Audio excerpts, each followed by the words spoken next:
We still have to prove ourselves under the circumstances of the disadvantages with the mainstream media, but we know where we stand. We know what we have to overcome, and I think we're doing a very good job on this. And no matter how they spin it, there's a limit to how much they can spin it. You know, even when they give me 90 seconds, actually, we've been able to turn that around and turn it into a positive. When you see guys like Jon Stewart and others, you know, just mocking, the unfairness of the system. So we have to keep plugging along. That's all. They've tried to ignore you. Now that's failing. The attacks are beginning. Do you think that it's going to do the same thing again and boomerang back on them because the mainstream media and political system is so discredited?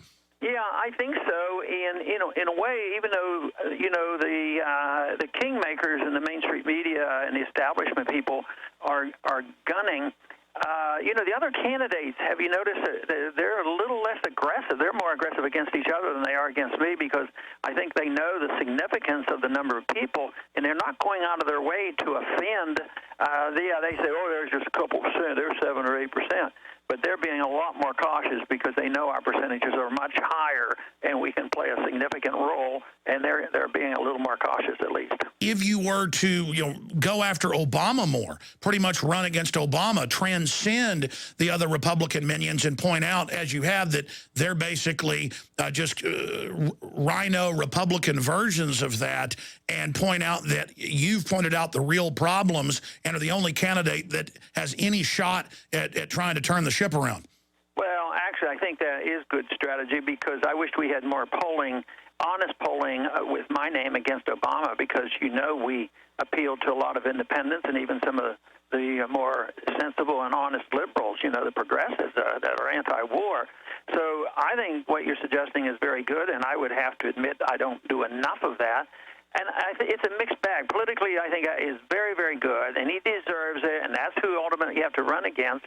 But in the primary, I'm not running against him. And I also like to be as upfront as possible, when it comes to analyzing our tragedies and the foreign policy and monetary policy and the economic foolhardiness of it. They've been going on for a long time, and it's both parties, but I should at least be more bipartisan and condemn Obama just as much as I criticize some of the things Republicans have done over the years as well. Look at Mitt Romney, his voting record, Obamacare. He is a Republican Obama. Vote in another Obama. Or look at Newt Gingrich. He's for carbon taxes, Obamacare-style stuff. He is another Obama. And so basically, A, it's a vote for Obama because either one of those guys is going to beat Obama, but B, it's a vote for Obama because they're just clones of him, just with a little bit different rhetoric. I think that is the secret weapon, Congressman. Yeah.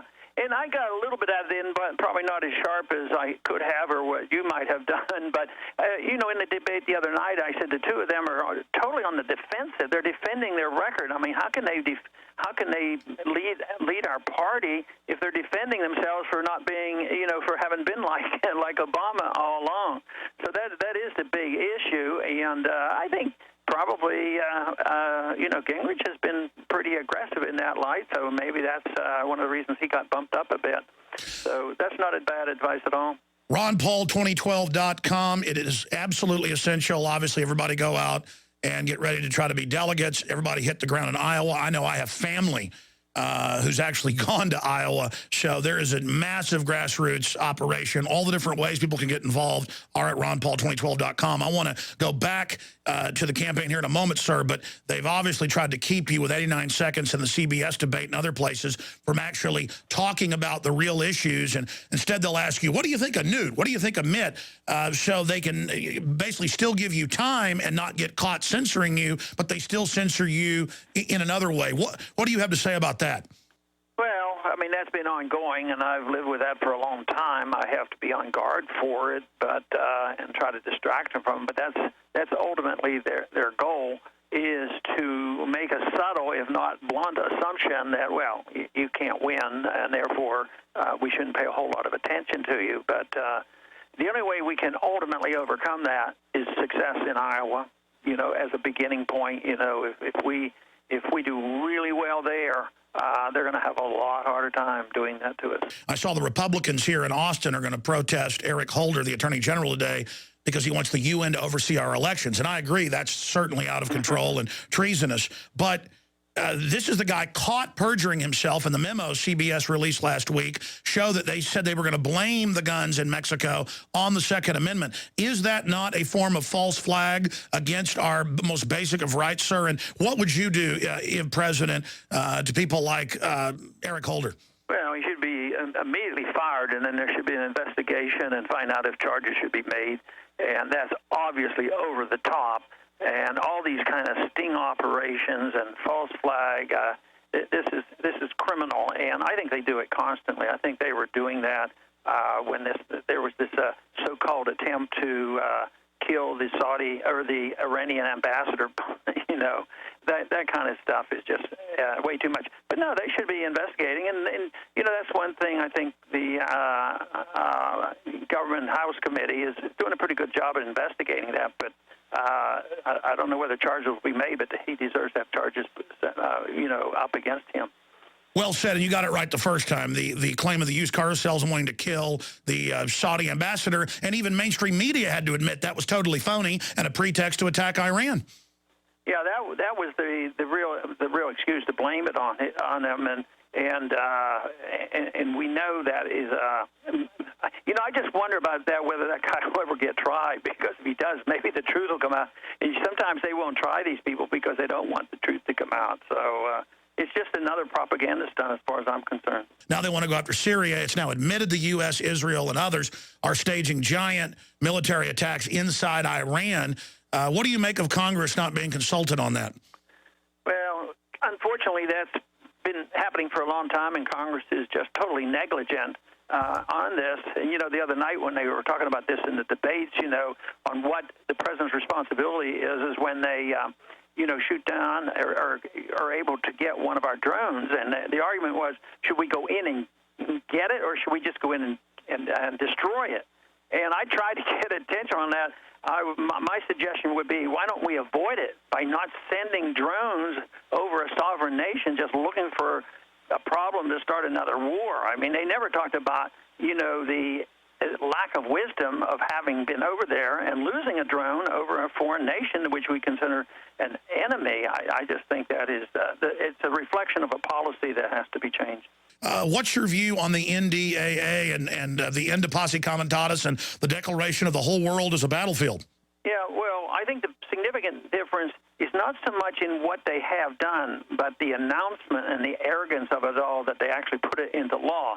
You know, our government's been involved with our CIA and involvement in overthrowing governments, and this for a long, long time.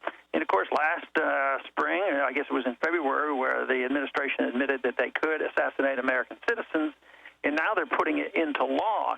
So this to me is an extremely wrong way to go. This is a giant step. This should be the biggest news going right now. It's literally legalizing martial law. And yet, you know, in our debates, how often does it come up? It didn't come up at all. You know, and then the arrogance, and this is the one thing Rand got stopped, the arrogance of them trying to push through on their voice vote, that if you go through a trial and found innocent, the government wants the right to put you in prison for life anyway. And fortunately, they wanted to do that in voice vote, and he finally got a vote on that, and that was canceled out.